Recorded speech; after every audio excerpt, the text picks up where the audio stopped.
Abra sua Bíblia em Ezequiel capítulo 37, nós vamos ler do verso 1 até o versículo 10. Ezequiel 37, de 1 a 10. A mão do Senhor veio sobre ele e o levantou pelo Espírito do Senhor e o levou a um vale cheio de ossos e me fez andar de um lado para o outro. E vi que o número deles no vale era grande e estavam muito secos. Ele me perguntou: filho do homem, estes ossos poderão reviver? Respondi: Senhor Deus, tu sabes. Então ele me disse: profetiza sobre estes ossos e dize-lhes: ossos secos, ouvi a palavra do Senhor. Assim diz o Senhor Deus a estes ossos: farei entrar em vós o fôlego de vida e vivereis. Sobre vós porei nervos, farei aparecer carne, estenderei pele e porei o espírito em vós e vivereis. Então sabereis que eu sou o Senhor. Profetizei como me foi ordenado. Enquanto profetizava, houve um ruído, um barulho de estalo, e os ossos se uniram osso com osso. Olhei e vi que os nervos os cobriam, a carne apareceu e a pele estendeu por cima deles, mas não havia espírito neles. Então ele me disse: profetiza ao Espírito, ao Filho do Homem, profetiza e diz ao Espírito: assim diz o Senhor Deus, ó Espírito, vem dos quatro ventos e assopra sobre estes mortos para que vivam. Profetizei como me havia ordenado. Então o Espírito entrou neles e eles viveram e se puseram em pé, um exército muito grande. Esperança em Deus. Eu quero falar sobre isso e quero afirmar, irmãos, que Deus, Ele quer mudar a minha realidade de vida. Nós vemos aqui no livro de Ezequiel, nesta passagem, uma situação um pouco calamitosa e até mesmo repugnante, aquele monte de ossos secos. Deus então fala para Ezequiel, pergunta a Ezequiel: será que esses ossos podem reviver? Ezequiel então, numa atitude de humildade, fala: Senhor, tu sabes. E Deus manda ele provar da fé e soprar sobre aqueles ossos, a fim de que eles pudessem então se tornarem em vida novamente. E por conta dessa perspectiva, da possibilidade, da esperança, nós queremos, irmãos, afirmar que em Deus há sim esperança para você, há esperança para as nossas vidas, porque Deus, Ele quer mudar esta realidade de vida. Você crê nisso? Amém? Você conhece o ditado popular que diz assim: a esperança é a última que morre? Você concorda com esse ditado? Desde que a sua sogra não se chame Esperança, você concorda com ele, né? Mas se a sua sogra chamar Esperança, você não vai achar esse ditado popular muito interessante. A esperança é a última que morre. E nós falamos isso, de fato nós vivemos isso. Em 1 Coríntios capítulo 1, verso 13, Paulo escreve: assim permanecem agora esses três: a fé, a esperança e o amor. E Paulo fala que desses três o maior é o amor. Enquanto nós estamos aqui neste mundo, nós precisamos de fé, nós precisamos de esperança e nós precisamos de amor. Quando estivermos na eternidade, nós só vamos precisar do amor. Na eternidade você não vai precisar de fé, porque tudo que você esperava já aconteceu, já está concretizado e agora você está diante de Deus. Na eternidade nós não vamos precisar de fé e também não vamos precisar de esperança, porque tudo aquilo que eu e você esperamos em Deus, em Cristo, nós já vamos ter recebido. Mas o amor, ele vai continuar presente eternamente conosco, em nós e por meio de nós. No verso 11 do texto que nós lemos, no capítulo 37, a Bíblia apresenta um detalhe interessante: filho do homem, esses ossos são toda a casa de Israel. E eles dizem, aqui o povo de Israel estava dizendo isso: os nossos ossos secaram-se, a nossa esperança morreu, nós somos totalmente exterminados. O que nós vemos aqui, irmãos? Um povo sem esperança. O povo de Israel, que era o povo de Deus, por algum motivo havia perdido a sua esperança. E eles então estavam igual àquele vale de ossos, ou na verdade o vale de ossos é uma simbologia à nação, ao povo de Israel. Essa visão de Ezequiel, essa experiência que Ezequiel tem, Deus estava se referindo justamente ao povo de Israel. O povo de Israel era aquele vale de ossos secos, sem esperança, sem perspectiva, sem fé, sem ânimo, achando que tudo estava acabado. Então Deus vem trazer para Ezequiel e para o povo de Israel uma palavra de esperança, uma palavra de transformação, uma palavra de mudança de realidade. Nós precisamos crer, queridos, que Deus pode mudar a nossa realidade de vida. Nós precisamos crer e ter a esperança de que em Deus nós vamos alcançar aquilo que nós, porventura, possamos ter perdido. O povo de Israel perdeu totalmente a sua esperança. Eles estavam totalmente agora abatidos. E pode ser que você também já tenha perdido a esperança em algumas áreas da sua vida. Pode ser que você já tenha desistido em algumas perspectivas. Por exemplo, esperança de uma família melhor, esperança de crescer profissionalmente, esperança de ter um casamento melhor, esperança de ver os seus familiares na casa de Deus. Muitas vezes nós acabamos perdendo a esperança em algumas situações, em algumas áreas das nossas vidas. Mas o Salmo 27, verso 14, ele nos ensina que nós podemos ter sim esperança. Espera pelo Senhor, anima-te e fortalece o teu coração. Espera, pois, pelo Senhor. Vamos ler juntos esse texto, queridos? Espera pelo Senhor, anima-te e fortalece o teu coração. Espera, pois, pelo Senhor. Então, amados, no Senhor, através dele, nós sim podemos ter esperança de tudo isso, que talvez nós já perdemos a esperança. Mas se nós firmarmos a nossa vida, a nossa existência em Deus, pode ter certeza que você vai então alcançar e você vai chegar onde você quer chegar. O primeiro motivo para ter esperança é que Deus dá forma ao que foi destruído. No capítulo 37, verso 7, nós vemos essa primeira ação de Deus. Não sei se você consegue ver muito bem essa imagem, mas é uma imagem que ilustra o que Ezequiel estava vendo, né? Muitos ossos secos, um sinal de desolação. Capítulo 37, versículo número 7 fala assim: profetizei como me foi ordenado. Enquanto profetizava, houve um ruído, um barulho, um estalo, e os ossos se uniram, osso com osso. Aquilo que Ezequiel estava vendo era um vale cheio de ossos, a semelhança dessa imagem que nós estamos vendo. E ele enfatiza que os ossos estavam já muito secos, sinal de que haviam morrido, ou aquelas pessoas que geraram, produziram os ossos, já estavam muito tempo sem vida. Nós sabemos, irmãos, que os ossos eles são formados no corpo, à medida em que esse corpo vai se formando no ventre. O salmista Davi fala isso, que ele viu os seus ossos sendo formados no ventre da sua mãe. Para que ele pudesse contemplar esse vale de ossos secos, era a consequência de algo que foi destruído. Uma vida foi destruída e por conta disso surgiu o osso. O osso não nasce somente osso. O osso é fruto de uma vida que deixou de existir. Ezequiel contemplava então uma realidade. Muitas vidas, muitas esperanças, muitos sonhos, muitas coisas haviam morrido e havia produzido então aquela imagem. Olhando para aquele vale, podemos entender que ali estava uma representação de algo que antes tinha vida, mas agora estava totalmente destruído. Agora estava seco. Os corpos que ali foram jogados e que deram origem a esse vale de ossos são nada mais, nada menos do que as vidas que foram destruídas, vidas que foram assoladas, vidas que agora deixaram de existir. E quando a vida deixa de existir, nós temos como consequência o quê? O vale de ossos. E qual que é então o primeiro passo para essa renovação? Qual que é a primeira ação de Deus para transformar o vale de ossos num exército vivo, um exército atuante? O primeiro passo foi Deus começar a formar esqueletos.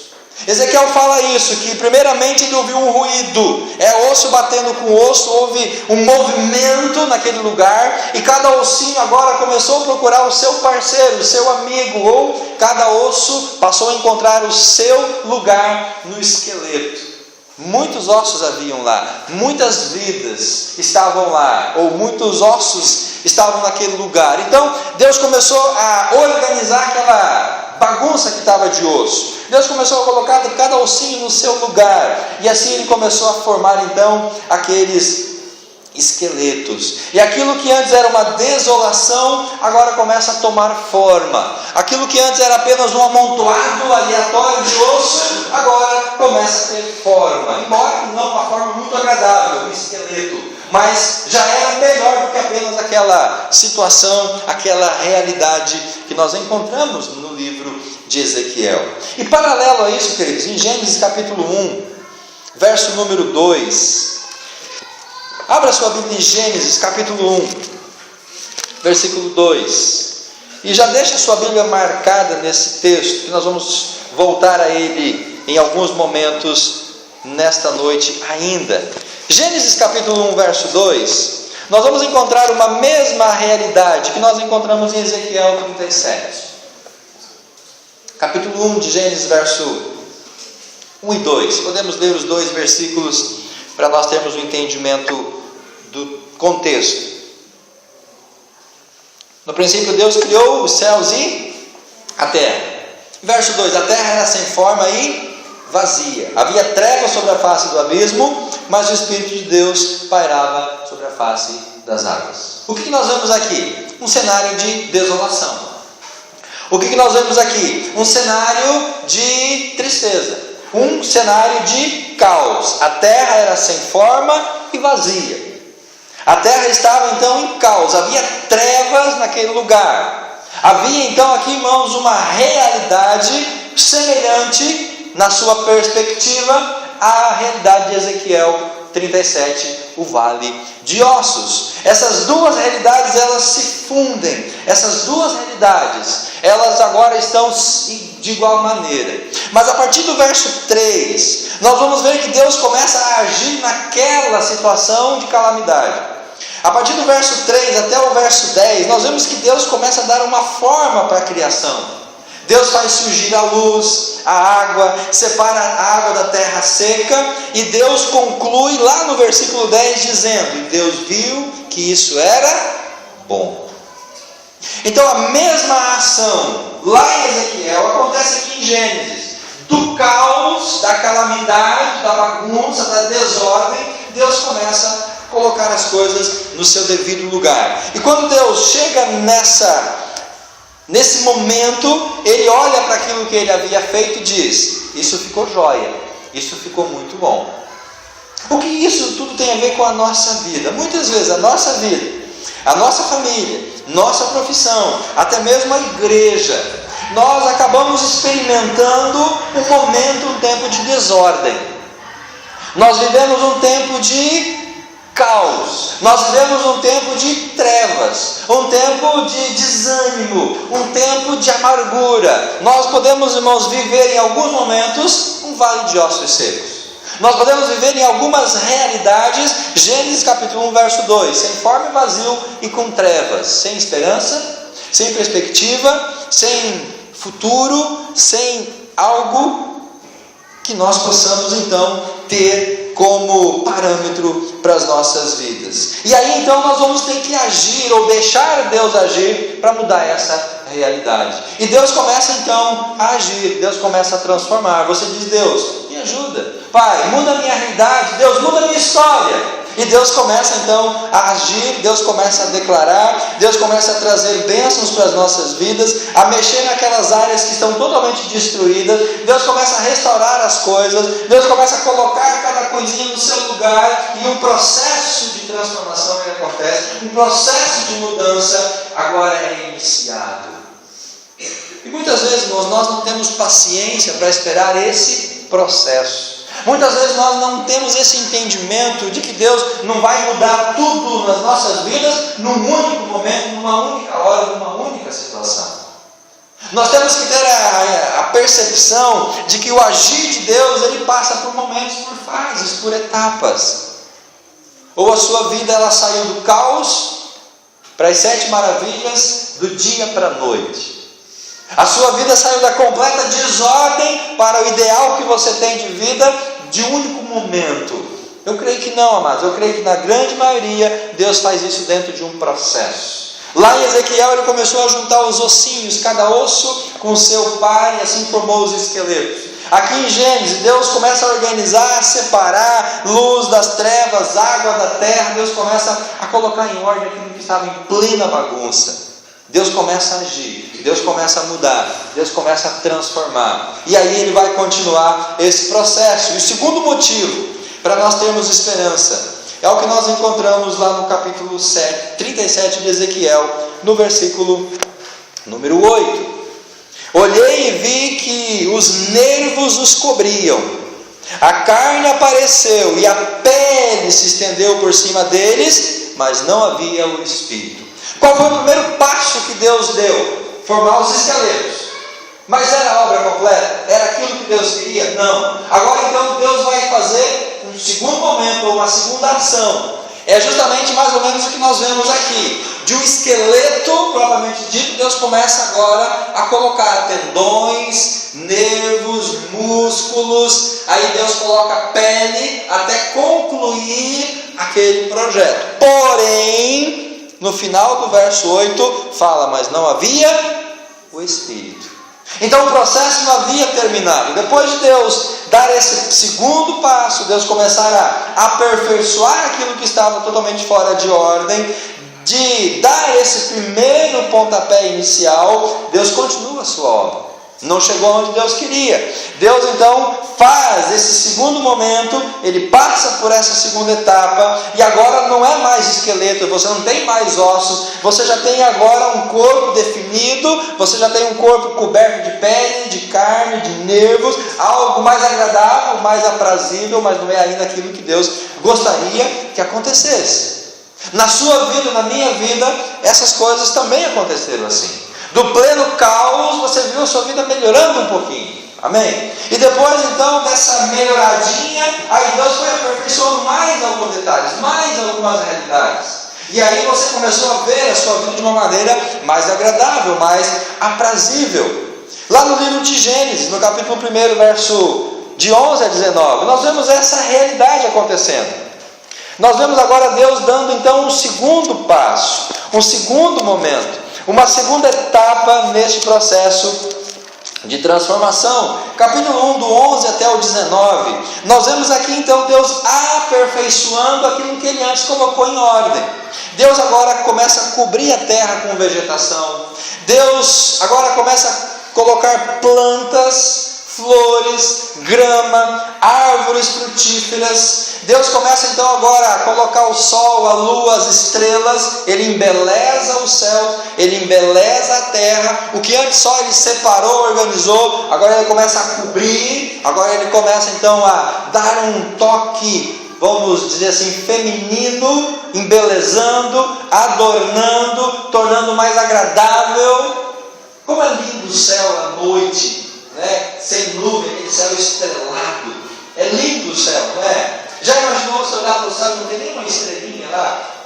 Pensando nisso, Deus então embeleza os céus, a terra. Deus coloca as plantas, as árvores, tudo isso para embelezar aquilo que Deus já havia previamente organizado. Isso acontece também conosco, amados. Talvez ainda não tenhamos chegado no patamar que nós desejamos, mas não se esqueça que Deus continua trabalhando. Na nossa vida tem que ter aquela placa, né? Desculpe pelos transtornos, eu estou em obras. Deus está trabalhando na minha vida, Deus está agindo, Deus está embelezando, Deus está melhorando algo que ainda não concluiu, mas Ele está agindo, Ele está trabalhando, meu coração está sensível, eu estou na presença de Deus e Deus está atuando na minha vida. Por isso, não desanime por não ver as coisas como você deseja. Não desanime por você não estar ainda onde você gostaria de estar. Saiba que em Deus há esperança. Continue crendo, continue na presença de Deus, continue deixando Deus trabalhar, não impeça o agir de Deus, e Ele vai aos poucos então adornando, embelezando, transformando para chegar aonde Ele quer que você e eu estejamos. Lá no final do verso número 18 nós lemos assim: Deus viu que isso era bom. No final do verso 21, e Deus viu que isso era bom. Então Deus vai agindo e Deus vai dizendo: está ficando legal. Quando Ele pegou você lá no mundão, transformou a sua vida, Deus disse: esse camarada está ficando bom. Mas aí precisou mais uma ajudinha, mais uma mexidinha de Deus, mais um trabalhar de Deus. Deus olhou: está ficando melhor ainda, porém não é tudo aquilo que Deus pode fazer. E aí nós chegamos então na terceiro motivo para nós termos esperança. Terceiro motivo, Ezequiel capítulo 37, verso número 9 e verso número 10. O texto continua dizendo: e então ele me disse, já vi agora o esqueleto, já vi agora então o corpo, pele, nervos, carne. E aí nós lemos no verso 9 de Ezequiel 37, ele me disse: profetiza ao Espírito, ao Filho do Homem. Profetiza e diz ao Espírito: assim diz o Senhor Deus, ó Espírito, vem dos quatro ventos e assopra sobre eles, estes mortos, para que vivam. Profetizei como ele me havia ordenado. Deus vai dar agora então um terceiro passo. Deus vai fazer uma terceira ação nesse processo de transformação. Se Deus tivesse parado no passo 2, Deus não haveria então concluído a sua obra perfeita. Faltava o principal agora aqui nesse contexto. Faltava o que, queridos? Faltava a vida. Faltava o fôlego de vida. Quando você vai para um velório, se você já foi a algum velório, você chega diante do caixão e você contempla lá o quê? Um corpo, bonitinho, maquiado, né, bem vestido, terno, gravata. Mas o que é aquilo? É um corpo sem vida. E é aquilo que Deus quer para a minha vida e para você? Não. É isso que Deus quer para nós? Não. Então Deus ele continua agindo. Deus continuou dizendo para Ezequiel: Ezequiel, o trabalho não terminou. Precisa ainda mais de um agir de Deus. A visão de Ezequiel contempla um momento crucial, um momento onde Deus vai trazer vida. O Espírito sopra e agora então eles passam a viver.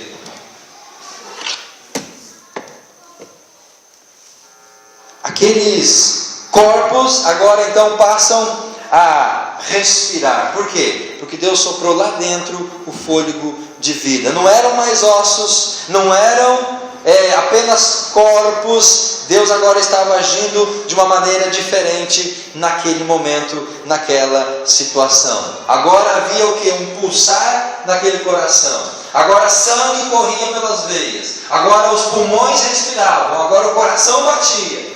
Então não era apenas um corpo apenas estendido no chão.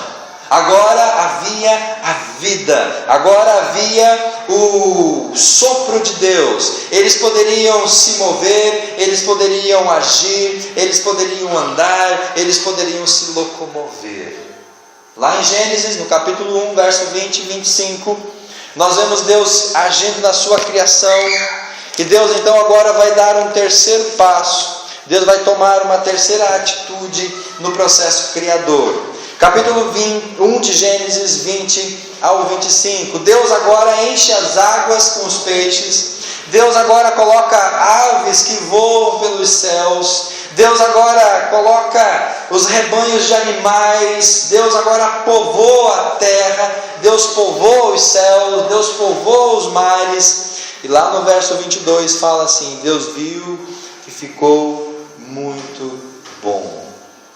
Irmãos, quando Deus vai agindo em nós, quando Deus vai trabalhando em nós, quando Deus vai moldando o nosso caráter, Deus vai transformando a nossa personalidade, quando Deus continua a trabalhar em nós, Deus vai vendo que isso está ficando bom, que isso está ficando excelente. E é isso que Deus espera de nós. Deus, Ele quer trabalhar em nós, Deus quer agir em nós. Se você olha para trás, você vai ver o quanto Deus já fez na sua vida.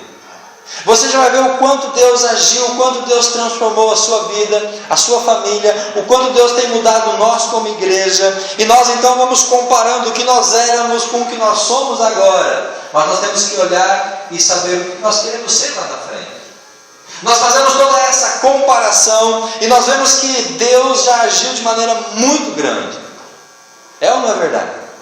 Foi ou não foi isso que aconteceu? Você já pode olhar para o seu passado e comparar com o que você está vivendo hoje. E vai ver o quanto Deus já melhorou, o quanto Deus já agiu. E aí você olha para o futuro e você pensa, ainda tem mais de Deus para a minha vida. Ainda há mais que Deus possa fazer em mim. Deus ainda tem mais um passo a cumprir no seu projeto de vida para mim e para você. E aí então nós chegamos no quarto e no último passo. Deus levanta e Deus nos coloca de pé. Capítulo 37 de Ezequiel, versículo 10, a continuação. E então o Espírito entrou neles, e eles o que? Viveram, e se puseram em pé, um exército muito grande. Aqui está então o ideal de Deus. Se Deus tivesse parado no passo 3, aqueles ossos seriam como um doente num leito de hospital. Se Deus tivesse parado de agir, aqueles ossos estariam apenas como talvez um corpo em coma, sem vida, sem ação, sem atividade. Não eram mais ossos perdidos, mas eram corpos sem vida.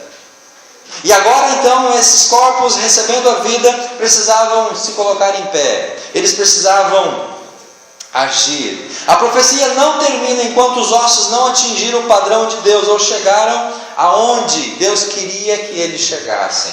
E é isso que nos torna, irmãos, cada vez mais necessários de Deus. Nós não chegamos ainda aonde Deus quer que nós cheguemos. Nós não atingimos o ideal de Deus para as nossas vidas ainda. Faltava para aqueles ossos se colocarem em pé e se transformarem num exército. Pessoas unidas, lutando por uma mesma causa, lutando tudo por um mesmo ideal. Gênesis capítulo 1, verso 26. Nós vemos Deus então agora chegando no ideal para a criação. O texto que foi lido no começo do culto, capítulo 1 de Gênesis, do 26 até o 31. Deus agora está então chegando à perfeição da sua obra criadora. E quem é essa perfeição? A criação do homem, a criação da mulher. Até então Deus tinha criado vida, mas nenhuma vida tinha imagem, nenhuma vida tinha semelhança, nenhuma vida era próxima tanto de Deus quanto o homem que Ele cria. E depois de ter criado tudo isso, no verso 31, a Bíblia diz: e Deus viu que tudo quanto fizera era muito bom. Até então Deus diz: o que eu fiz foi bom. Mas quando Deus criou o homem, Deus afirma: agora ficou muito bom. Ou seja, agora eu cheguei no ideal, agora eu cheguei no patamar que eu desejava para a minha obra de criação. Agora não falta mais nada, agora está muito bom. Agora existe o homem que é a minha imagem, que é a minha semelhança. E é assim que Deus age. A sua criação precisa chegar à perfeição. A sua obra precisa ser completa. Deus não para de trabalhar enquanto nós não atingimos a sua semelhança. Deus não para de agir em nós enquanto nós não nos tornarmos, como Cristo fala, a estatura do varão perfeito. Ele não quer um vale de ossos, Ele não quer um esqueleto, Ele não quer um corpo sem vida. Ele quer um exército em pé, pronto para a batalha, disposto a agir. Deus quer que nós cheguemos a nesse nível, queridos, na presença dEle. Talvez o que só esteja faltando para chegarmos lá é nos colocar em pé e agir, lutar contra as situações que nós vivemos, as situações que nós estamos passando e que nos impedem de experimentar aquilo que Deus tem para nós. Você pode se considerar um vale de ossos secos? Você se considera um esqueleto? Você se considera um corpo sem vida? Ou você quer ser um exército vitorioso? Você quer estar em ação? Quem quer chegar aqui, nesse nível, precisa dizer: Deus, continua agindo na minha vida. Se nós queremos sair do vale de ossos secos e chegarmos a um exército vivo, atuante, nós precisamos deixar Deus trabalhar em nós. Há esperança em Deus, mesmo que em meio dos ossos secos. Pastor, a minha vida está um vale de ossos secos. A minha vida está totalmente arrebentada. A minha vida está totalmente desconfigurada. A minha vida está um caos. A minha vida está uma tragédia. O que você vai fazer? Vai se conformar com isso? Você vai se conformar com essa realidade? Você vai deixar com que as coisas terminem de desabar sobre a sua cabeça? Há esperança, pois para Deus nada é impossível. Ezequiel, você acha que esses ossos podem viver? Deus, eu não sei, o Senhor é quem é Deus Todo-Poderoso. Ezequiel, você profetiza que isso vai acontecer. Ezequiel então crê na palavra. Ezequiel começa a exercitar a sua fé. E aquilo que antes era um caos, ele vê se transformando num exército vivo, vitorioso, para a glória de Deus. Se nós olhamos para a nossa vida e contemplamos apenas o caos, a tragédia, a situação difícil, e nós nos acomodamos a isso, nós nunca vamos sair desse lugar, nós nunca vamos sair dessa realidade, nós nunca vamos mudar a nossa vida. Por isso, queridos, nós temos que saber que Deus quer que você chegue à perfeição, e isso só vai acontecer quando o Espírito de Deus passar a atuar de uma forma efetiva, de uma forma decisiva nas nossas vidas, nos nossos corações. Amém? Eu creio na transformação, eu creio na ação, eu creio no poder de Deus. Que nós possamos viver isso todos os dias para a honra e glória